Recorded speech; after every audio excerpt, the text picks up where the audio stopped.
When I have fears that I may cease to be, before my pen has gleaned my teeming brain, before high-piled books in charactery hold like rich garners the full-ripened grain, when I behold upon the night's starred face huge cloudy symbols of a high romance,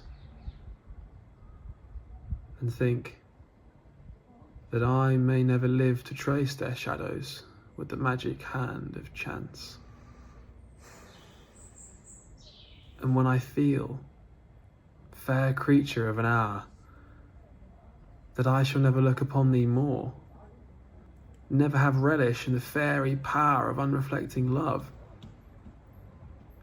then on the shore of the wide world I stand alone, and think till love and fame to nothingness do sink. Hello, welcome to this video. I hope you're well. It's certainly a beautiful day in North London. Currently sat in the garden of Keats House Museum, my favourite place in London. And today is sort of a weird day because I'm sort of passing over a threshold. And it's one that I had in mind ever since I turned 25, which happened on the 7th of November 2024, so only a few months ago. And having been a long time disciple of John Keats, the age of 25 has particular power, resonance, and cause for contemplation.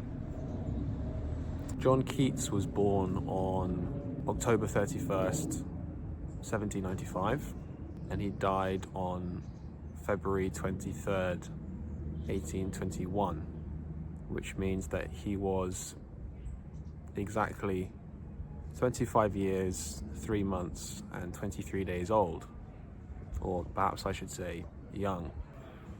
I was born on November 7th, 1999, and today is March 2nd, 2025, which means that I am 25 years, 3 months, and 23 days old or young, however you're looking at it.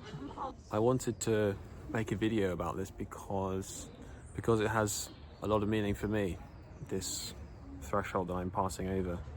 I don't know if you have heroes in your life or people that you admire or people that have inspired you, and especially if you're young and maybe they died young and you approach that age where either you're catching up to them or you've overtaken them or you're the same age as them, and it makes you think, because life is so precious, and it's only now that I can fully grasp or appreciate just how young Keats was when he left this world, because I'm now exactly the same age, and the sun is shining. It's a beautiful spring day, and there's nowhere else that I wanted to spend this day than in the garden of Keats House. So despite the noise and the occasional disturbance, this is where I will be until the sun no longer shines on my face,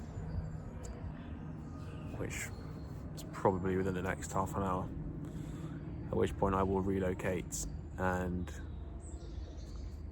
continue my enjoyment and appreciation of life, of my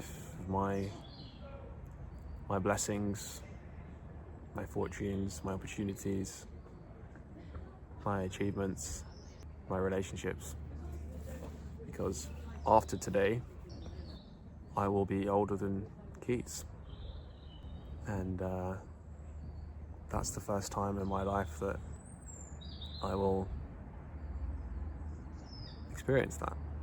And if I live a week, if I live a number of years, then that will be the experience that I have. I will have outlived Keats in a way. That's definitely something to think about.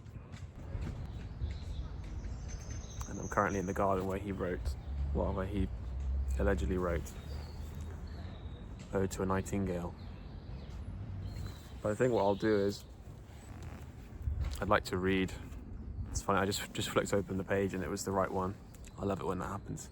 I'd like to read Percy Shelley's poem, which was dedicated to Keats after he died. Or at least I'd like to read some stanzas from it. I think this probably far better expresses what I wish to say than any of words of mine could. So this is an extract from Adonais by Percy Shelley. He has outsoared the shadow of our night, envy and calumny and hate and pain, and that unrest which men miscall delight, can touch him not, and torture not again. From the contagion of the world's slow stain he is secure, and now can never mourn a heart grown cold, a head grown grey in vain. He lives, he wakes.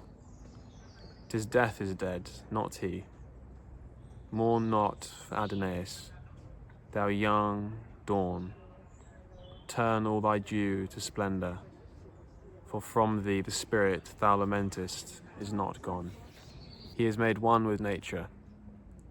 There is heard his voice in all her music, from the moan of thunder to the song of night's sweet bird. He is a presence to be felt and known in darkness and in light, from herb and stone, spreading itself where'er that power may move which has withdrawn his being to its own, which wields the world with never-wearied love, sustains it from beneath, and kindles it above. He is a portion of the loveliness which once he made more lovely. He doth bear his part, while the one spirit's plastic stress sweeps through the dull, dense world, compelling there all new successions to the forms they wear, torturing the unwilling dross that checks its flight to its own likeness, as each mass may bear, and bursting in its beauty and its might, from trees and beasts and men into the heavens' light. He is made one with nature. There is heard his voice in all her music. He is a presence to be felt and known in darkness and in light.